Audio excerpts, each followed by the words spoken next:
A lo largo del tiempo nos han estado llegando anécdotas, historias de fábricas, precisamente mejor dicho, especialmente de Coca-Cola, donde han ocurrido fenómenos paranormales que ven los empleados de este lugar, de esta refresquera, y me gustaría invitarlo a que se quede a escuchar estas historias, querido espectador, amante asiduo de este canal de terror. Mi nombre es Alejandro y esto es Inframundo. Recuerda que puedes encontrar nuestro contenido en Spotify, Amazon Music y Apple Podcasts como Inframundo Relatos.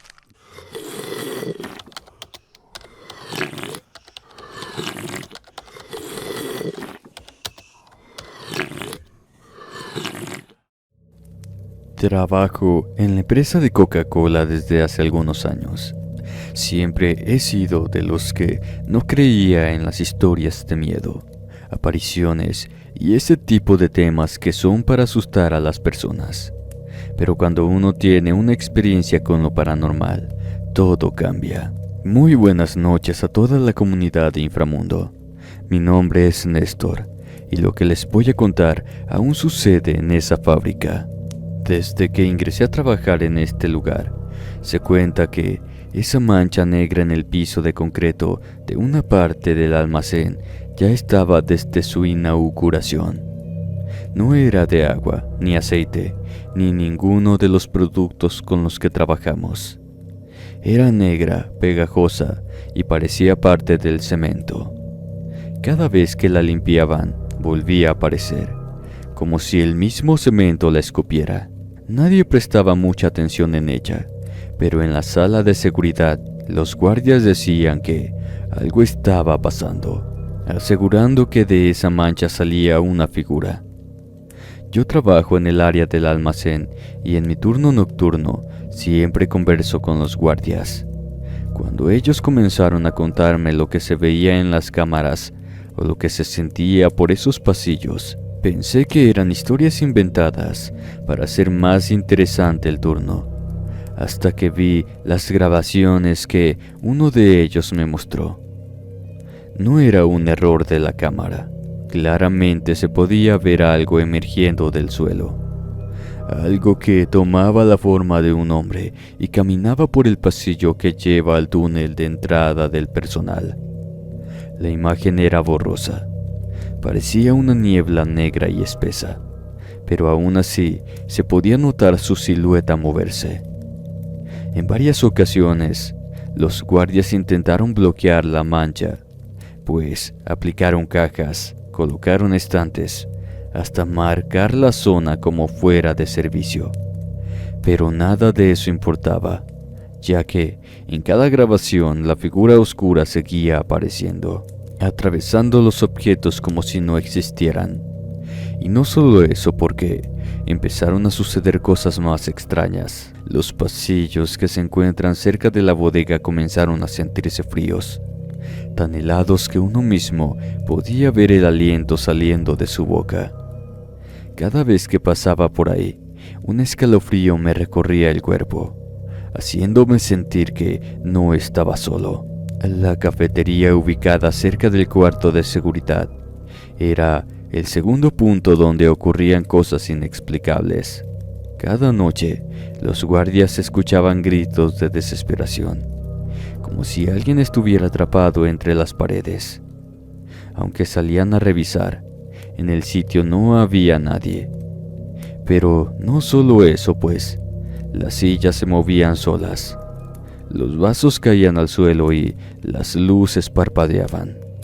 Aún así, yo creía que esto tenía una explicación lógica, pues es el lado donde nos encontrábamos, en la parte más antigua de la embotelladora. Además que les comenté que tal vez eran problemas eléctricos. Llegué a decirles que quizás era una broma de alguien que disfrutaba asustar a los demás. En un fin de semana largo, por cuestiones de desinfectar las máquinas, no se presentó todo el personal de turno. Solo unos cuantos, así que me atreví a entrar con el permiso de mi amigo.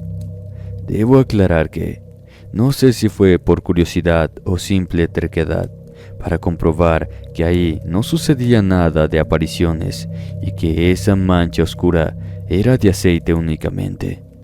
Así que caminé por ese pasillo, sintiendo cómo la temperatura descendía con cada paso. Sentí deseos de girar sobre mis talones y salir de ahí, pero como sabía que me estaban mirando por los monitores y que no me llamaran gallina, seguí avanzando. Solo quería ver si la mancha estaba ahí. Como les comenté, algo me decía que no debía hacerlo, pero cuando estuve en el punto exacto, doblé por el pasillo para entrar en la pequeña bodega.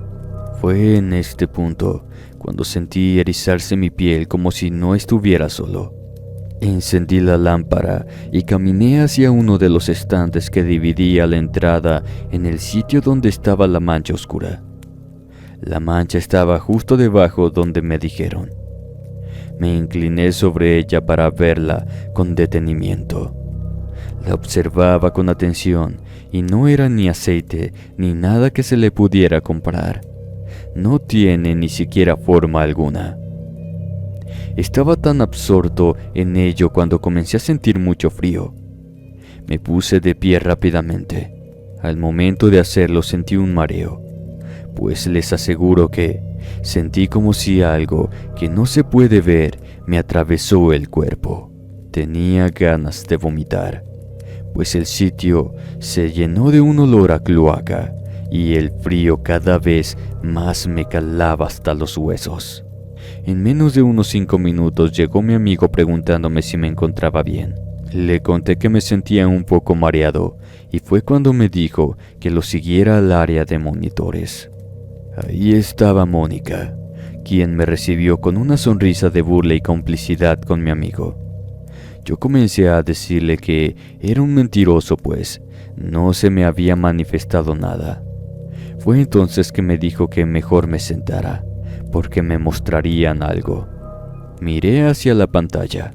Allí estaba yo observado y repentinamente algo surgió de la mancha. En sí, no parecía ser una sombra. Era una especie de niebla que poco a poco tomaba una forma humana borrosa, pero no inconfundible. Me levanté de la silla y quise correr, pero mis piernas no respondieron. Estaba atónito viendo cómo la figura se acercó y me traspasó como si yo no estuviera ahí frente a ella. Estaba asustado porque jamás había tenido una experiencia como la de esa noche. Mónica me dijo que eso no había sido nada. A ellos les avientan objetos que hay en el pasillo.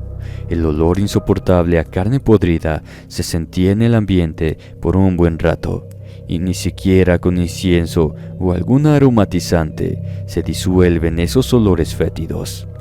Les mueven las sillas e incluso han sentido que los empujan. Los gritos y el llanto se pierden como eco por los pasillos. Desde esa madrugada mi perspectiva de lo paranormal existe.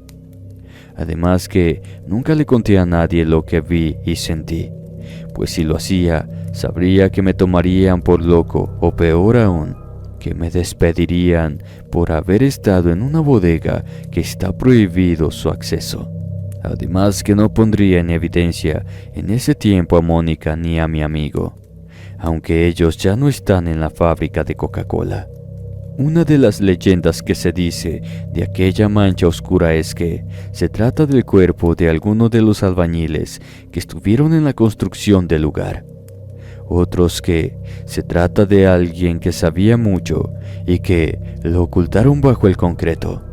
Pero nadie sabe la verdad del por qué esa mancha nunca se ha podido quitar, aunque le hayan echado varias capas de cemento en los últimos 10 años.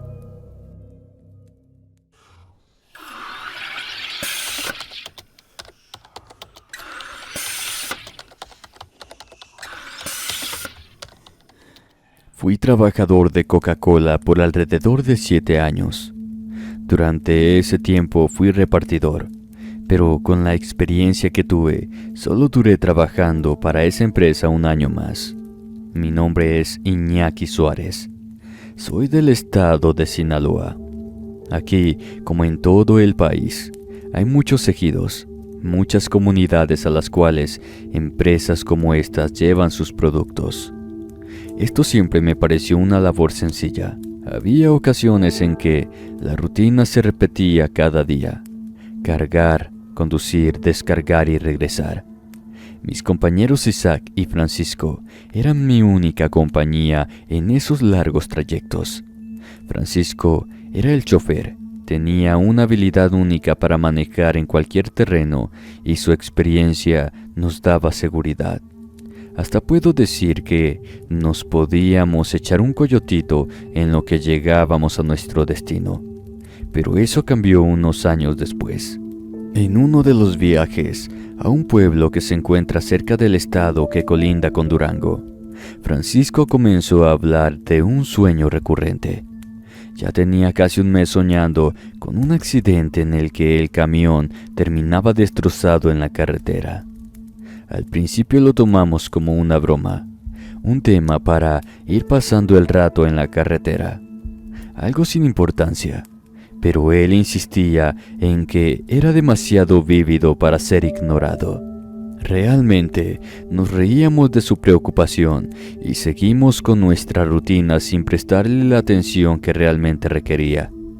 Así pasaron 3 semanas y parecía que lo del sueño había quedado atrás, como un mal sueño simplemente. Sin embargo, una tarde en la que volvíamos a la ciudad, algo extraño pasó. Nosotros no lo vimos, pero Francisco sí. Tomamos una carretera secundaria, más directa pero menos transitada, y el sol ya se comenzaba a ocultar, y la temperatura descendía lentamente. Teníamos la radio encendida y comenzó a tener estática. Y fue entonces cuando Francisco vio algo que lo dejó helado, tanto que comenzó a desacelerar el camión. En sentido contrario, un camión de la empresa se acercaba.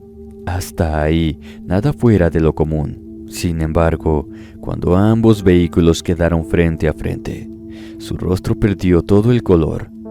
Pensamos que le estaba dando un infarto, pues miró fijamente la cabina del otro camión y sin decir nada, frenó de golpe, causando que nos sacudiéramos en nuestros asientos. Isaac y yo lo miramos preguntando si se sentía bien, qué era lo que estaba pasando. Francisco tardó unos segundos en reaccionar y luego, sin una palabra, siguió conduciendo. Al cabo de unos minutos, la radio se comenzó a escuchar bien. Yo notaba que mi compañero veía por el espejo lateral. No fue hasta días después que nos contó lo que había visto. Aquel camión llevaba en el volante a alguien idéntico a él. Juraba que no era un reflejo ni una ilusión. Francisco se había visto a sí mismo conduciendo el otro vehículo. No pasó mucho tiempo antes de que el sueño de mi compañero se hiciera realidad. En una de nuestras rutas, el camión derrapó en una curva peligrosa. Francisco perdió el control y salimos del camino, estrellándonos contra la maleza al borde de la carretera. El golpe fue fuerte, pero milagrosamente nadie resultó herido. Cuando salimos de la cabina y vimos los daños, comprendimos que teníamos un chingo de suerte. Esperamos por alrededor de 3 horas para que llegara la aseguradora, la grúa y otro camión para poder transportar lo que quedó en las botellas y latas de refresco. De vuelta a la empresa, mientras revisaban el camión, uno de los compañeros se nos acercó con una expresión seria. Nos habló en voz baja a Isaac y a mí, como si no quisiera que alguien más lo escuchara. Nos contó que ese mismo camión había estado involucrado en otro accidente tiempo atrás, hacía alrededor de 5 años. Los choferes lo llamaban el camión maldito. Era un camión que había sido reparado en múltiples ocasiones, pero cada vez que lo ponían en servicio, algo malo ocurría. Desde pequeños incidentes, fallas mecánicas, accidentes sin razón aparente, Afortunadamente, hasta ese momento, sin pérdidas que lamentar. No pude evitar pensar en lo que Francisco había visto aquella tarde en la carretera. Si en verdad se había visto a sí mismo conduciendo aquel camión. Si había sido una advertencia de los sueños recurrentes y lo que había visto aquella tarde. Cuando llegué a casa le conté a mi esposa y ella me dijo que mejor pidiera cambio con otro chofer, pues ese había sido un mal presagio, y si la muerte venía por él, que se lo llevara pero no a mí. Yo no creí que fuera necesario cambiar de compañero, pues como les comenté, le teníamos mucha confianza como chofer. Creo que la empresa, ya cansada de los constantes problemas, había dejado de intentar arreglar el camión, pues eran puras pérdidas económicas. Ahora forma parte de un grupo de camiones abandonados en la fila del terreno, todos con partes de otros vehículos que también habían tenido finales trágicos. Pero al dejarlo al final del terreno, no terminó allí el suceso, ya que los guardias por las noches escuchan sonidos provenientes de ese camión en específico. 3 sombras en la cabina del camión, oscuras como la misma noche. Al alumbrar con sus lámparas, aquellas sombras se desvanecen. Por algún tiempo, cada que pasábamos cerca de la zona donde descansaban los camiones fuera de servicio, evitaba mirar demasiado tiempo, pues no quería ver lo que los veladores contaban, pues tenía el temor de que nosotros hubiésemos sido alguno de esos fantasmas que se aparecen después de haber perecido en algún trágico accidente. Trabajé por unos años más hasta que decidí poner mi propio negocio. Isaac se fue a vivir al norte del país y Francisco ya tiene unos años que se pensionó. Ya no tuvo aquel sueño recurrente. Quizás fue un aviso, una premonición de lo que podía pasar si seguía el maldito camión circulando por esos caminos a los pueblos lejanos. Esta ha sido mi anécdota. Muchas gracias por escucharla.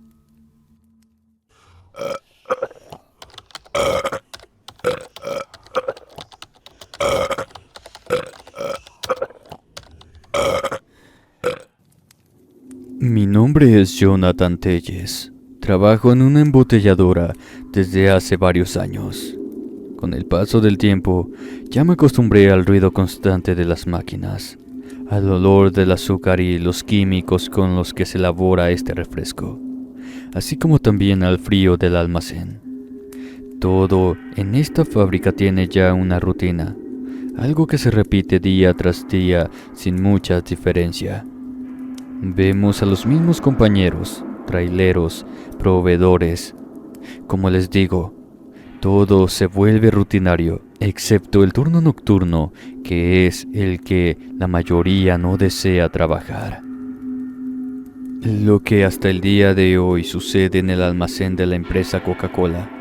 Cuentan que desde que se inauguró comenzaron a pasar sucesos extraños, desde sombras, algo o alguien que observa desde algún punto del almacén, desde sonidos o ruidos que nadie tiene que ver con los que estamos familiarizados.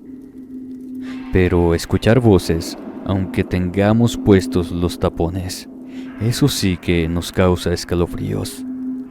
Esto sucede en el almacén de producto terminado más que en el lugar de la fábrica. El almacén es un espacio enorme, con estantes metálicos que llegan casi al techo. Los pasillos son estrechos donde las luces titilan de vez en cuando, creando una sensación que hace que uno mire hacia arriba.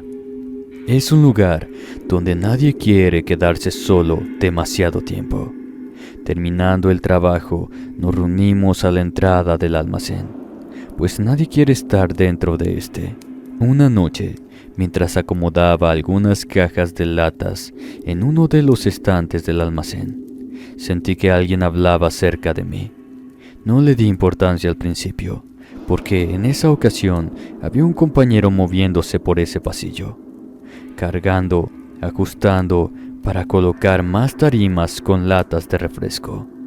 Pero cuando de nueva cuenta la voz se volvió a escuchar, ya sentí miedo. Esto porque me encontraba en la parte más alta del estante. Además, estaba demasiado cerca, y cuando miré hacia abajo, ya no había nadie más en ese pasillo. Un escalofrío me recorrió la espalda, y los pelos de mi nuca se me erizaron.